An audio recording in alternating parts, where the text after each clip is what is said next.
हटवाए, एक हिंदू मां के देहांत पर बाल हटवाता है तो वो हिंदू ही नहीं है।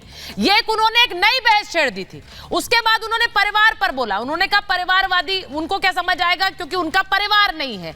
जब जब ऐसे हमले हुए हैं, जब जब ऐसे हमले हुए हैं दुष्यंत जी, आप जानते हैं वो उल्टे पड़े हैं आप लोगों पर। और उसको देखिए, ये अगर मैं इसको सिर्फ सियासी हलकों में भी देखूं, आपने निजी हमला किया, लेकिन अगर मैं सियासी हलकों में भी देखूं तो सियासी हलकों में बीजेपी उसको भुना लेती है, आप लोग पीछे रह जाते हैं। नहीं, ये बात तो आपकी सही है। भाजपा का प्रचार तंत्र बहुत जबरदस्त है और उन्होंने काफी उस पर निवेश किया हुआ है। अच्छा, लेकिन मैं के शर्मा जी से ये पूछना चाहता हूँ कि सर ये बताइए, आज आप लोग बायो में लिख रहे हैं कि मोदी जी हमारा परिवार हैं, क्या लालू यादव जी के कहने से पहले आपको याद नहीं आया?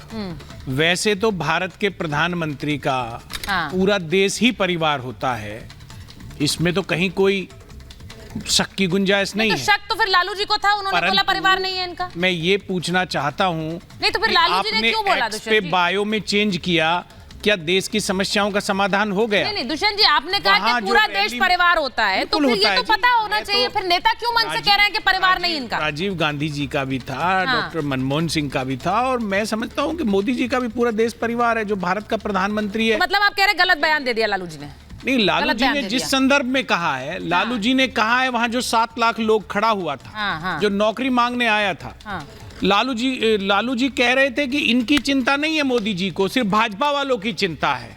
भाजपा के एमएलए, एमपी और जो भाजपा के नेता के पुत्र पुत्रियां हैं, मोदी जी उनका भविष्य बना रहे हैं। मोदी जी को आम जनता, गरीब, पिछड़ा, गारंटी की चिंता नहीं है। गारंटी बताइए, किसके पास गारंटी है कि मैं बता रहा हूं, किसके पास गारंटी है वो चीफ मिनिस्टर बनेगा? किसके पास गारंटी है वो अध्यक्ष बनेगा? हमारे पास गारंटी है, अध्यक्ष बनेगा। मैं तो अध्यक्ष पर आ जाती हूँ पहले। कौन सी पार्टी है हमारे पास कि हमने आदरणीय दुष्यंत जी, मल्लिकार्जुन खड़गे जी जैसे एक व्यक्ति को, संघर्षशील व्यक्ति को, और किन परिस्थितियों में बनाया? कांग्रेस का अध्यक्ष बनाया। किन परिस्थितियों हमने श्री लालू प्रसाद यादव जी हो रहा था आपकी पार्टी में, सब लोग खड़े हो गए थे, यादव जी को आरजेडी का अध्यक्ष बनाया, वरना आज तक क्या लालू प्रसाद यादव जी पिछड़े के बेटे हैं, गरीब के बेटे हैं, संघर्ष करके आगे आए हैं। कांग्रेस पार्टी की दुष्यंत जी हमने अध्यक्ष बनाया। अगर ये बगावत नहीं होती, ममता जी, हमारे यहाँ तो देखिए आप, हमारे एनडीए अलायंस के बारे में एक और शब्द में बोलना चाहता हूं। सोनिया जी, फिर राहुल जी। हेमंत सोरेन जी को मुख्यमंत्री बनाया, एक आदिवासी का बेटा, गरीब का बेटा, संघर्ष करने वाले का बेटा। आपके यहाँ कौन बने? अशोक चौहान। अच्छा, हेमंत सोरेन किसके बेटे हैं भाई? हेमंत सोरेन भी किसी के बेटे हैं? किसके बेटे हैं? आप हेमंत सोरेन का उदाहरण गलत देकर फंस गए। आप हेमंत सोरेन का उदाहरण देकर गलत फंस गए सर। हेमंत सोरेन किसके बेटे हैं? क्या किया है? नहीं, क्या किया है? शिबू सोरेन जी के बेटे हैं। इसी बात की वो बात कर रहे हैं। गारंटी संघर्ष किया है भाई, मोदी की गारंटी है, सीएम बनने की गारंटी है। ममता जी, आदिवासियों का नेता है, आपको पता है? शिबू सोरेन के पिता की हत्या करने के सवाल छोटे थे। शिबू सोरेन ने किस परिस्थितियों में अपने परिवार को चलाया? उसको कोई नकार नहीं रहा, उसे कोई नकार नहीं रहा है, बहुत छोटे थे, उसे कोई नकार नहीं रहा। कांग्रेस पर बोलिए ना, कांग्रेस पर बोलिए, राहुल गांधी और सोनिया गांधी पर बोलिए।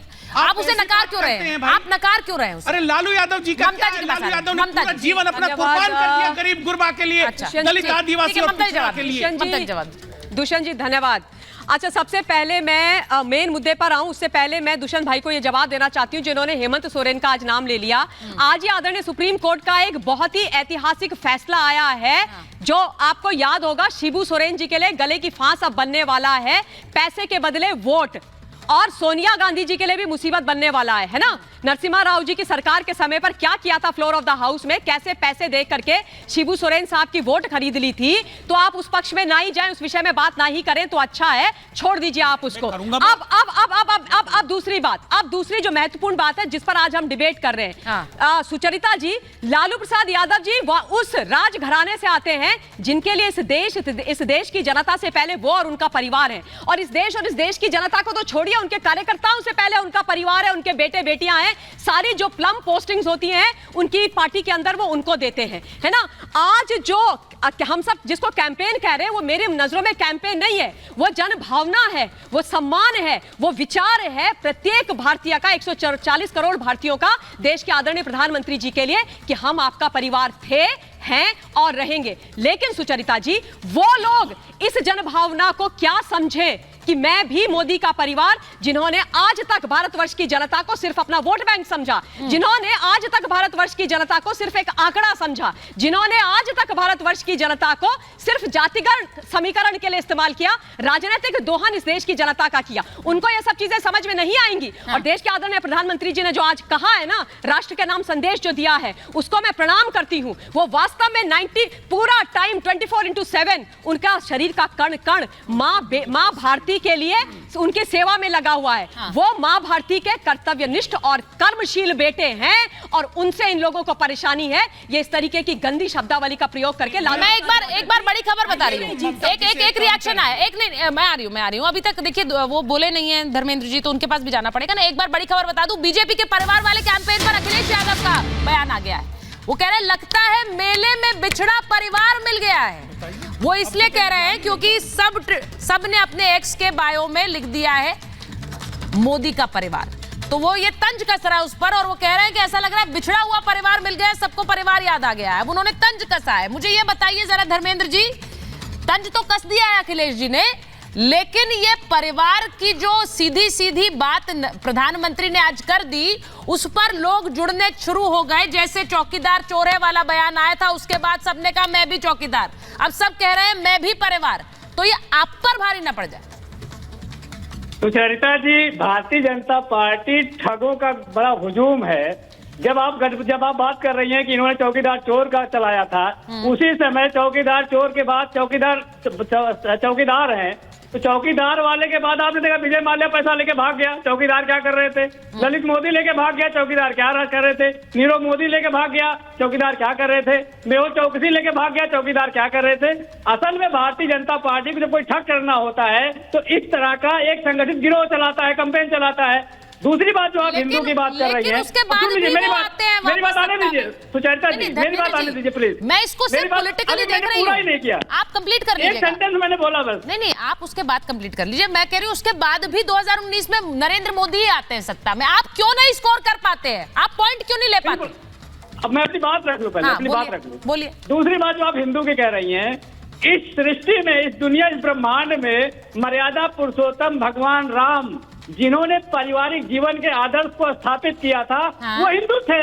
अगर मोदी जी ने स्थापित किया है तो क्या शर्मा जी बता दें, पूरे देश की जनता सुन रही है, पूरा दुनिया सुन रहा है। ये अगर उन्होंने स्थापित कर दिया तो बता दें, अगर नहीं स्थापित किया उसको मान लें।